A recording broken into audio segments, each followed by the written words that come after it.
ধর্নার চাপে রাহুল গান্ধীর দাবি মানল দিল্লি পুলিশ।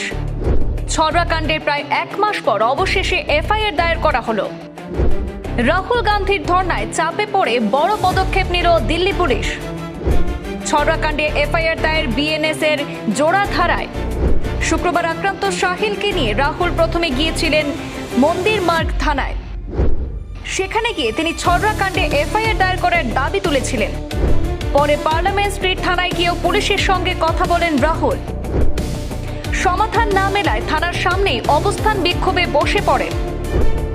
অবশেষে বিএনএস এর 118 এবং 125 ধারায় এফআইআর দায়ের করেছে দিল্লি পুলিশ।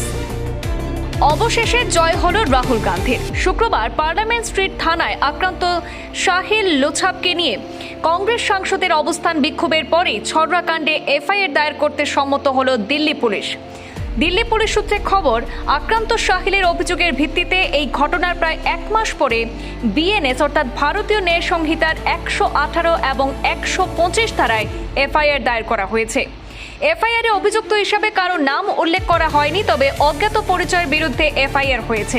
রাহুল গান্ধীর দাবি, কেন্দ্রীয় স্বরাষ্ট্রমন্ত্রী অমিত শাহ সম্মতি দেওয়ার পরেই এফআইআর করেছে পুলিশ। দিল্লির যন্তর মন্তরে ককরোচ জনতা পার্টির আন্দোলনের সময় গত 20 জুলাই সংসদ অভিযানের দিন ছড়রা গুলি চালানোর অভিযোগ ওঠে। যদিও দিল্লি পুলিশ প্রশাসন সেই অভিযোগ মানেনি, আর সেই ঘটনার প্রথম থেকেই সরব ছিলেন বিরোধী দলনেতা রাহুল গান্ধী। আক্রান্ত শাহিলকে সঙ্গে নিয়ে সাংবাদিক বৈঠকও করেছিলেন কংগ্রেস সাংসদ। আজ শুক্রবার তাকে নিয়ে পার্লামেন্ট স্ট্রিট থানায় অবস্থান বিক্ষোভ পালন করেন তিনি। রাহুল গান্ধী দাবি করেন, ছড়রা কাণ্ডে পুলিশকে এফআইআর করতেই হবে। পুলিশ বিএনএস এর 118 অর্থাৎ ভয়ঙ্কর অস্ত্র দিয়ে আঘাত এবং 125 অর্থাৎ জীবনের ঝুঁকি হতে পারে এমন কাজ, এই দুটি ধারায় এফআইআর করেছে। আজ শুক্রবার শাহিলকে নিয়ে রাহুল গান্ধী প্রথমে গিয়েছিলেন মন্দির মার্গ থানায়। সেখানে গিয়ে তিনি ছড়রা কাণ্ডে এফআইআর দায়ের করার দাবি তুলেছিলেন। অভিযোগ, সেই দাবি মানেনি সেই থানার পুলিশ।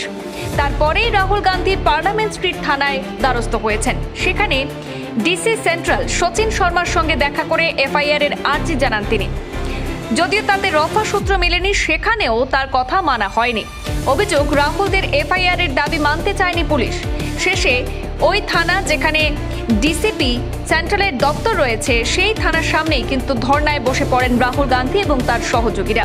সঙ্গে যোগ দেন প্রিয়াঙ্কা গান্ধী, জয়রাম রমেশ সহ কংগ্রেসের অন্যান্য নেতাকর্মীরাও। রাহুল গান্ধী জানিয়ে দেন, যতক্ষণ পুলিশ এফআইআর দায়ের না করবে ততক্ষণ তারা ধর্না চালিয়ে যাবেন। অবশেষে তার দাবি মানা হয় এবং দিল্লি পুলিশ এফআইআর দায়ের করে। এক মাসের অপেক্ষার পর অবশেষে এফআইআর দায়ের করা হয়। রাহুল গান্ধীর ধর্নার পর দিল্লি পুলিশের এই পদক্ষেপে এখন নতুন করে সামনে এলো ছড়রা কাণ্ডের তদন্ত। এখন মামলা কোন দিকে এগোয় সেটাই দেখার জন্য অপেক্ষায় রয়েছেন দেশবাসী।